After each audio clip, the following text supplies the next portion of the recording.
I think ang dami kasing takot na mag-fail Ganda, no? dahil sa sasabihin ng ibang tao. Totoo. They Yun, put yun. other people's opinion on a pedestal na parang sobrang meaningful sa kanila.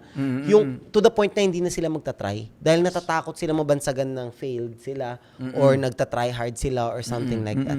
Which is kaya nawawala yung opportunity. Yun. Diba? Talaga. We wake up with opportunities, pare, ang dami. Ang Ikaw dami. na lang kung i-grab mo o Oo. i-take the risk mo eh. Oh, tas kung wala ka pang skills, pipili ka doon sa mga opportunities na yun. Ano Diba? kaya? Ano ba? Gusto ko maging rapper o gusto ko bang mag-artista ba? O gusto ko bang magtinda And sa most of the time, yung opportunities na yun, pare, take mo lang kasi hindi mo talaga alam kung nasan ka, kung saan ka papalarin eh.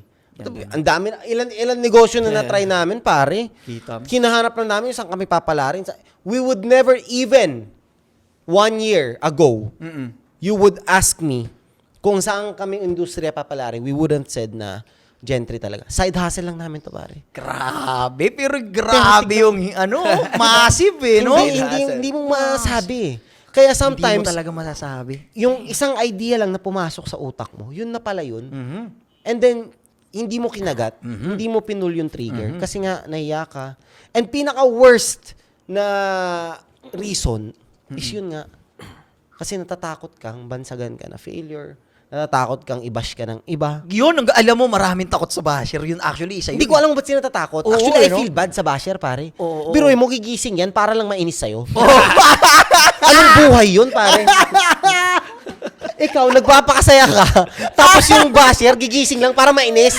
Tapos damay pamilya niya, tsaka anak niya, syempre. Di ba? I feel bad. Tayo, anong buhay meron siya? Gaano siya ka-down sa buhay para magising? And unang kikitin, yung content mo, tapos ibabash ka niya, Oo, no? maiinis siya. Tayo na to ni Pio.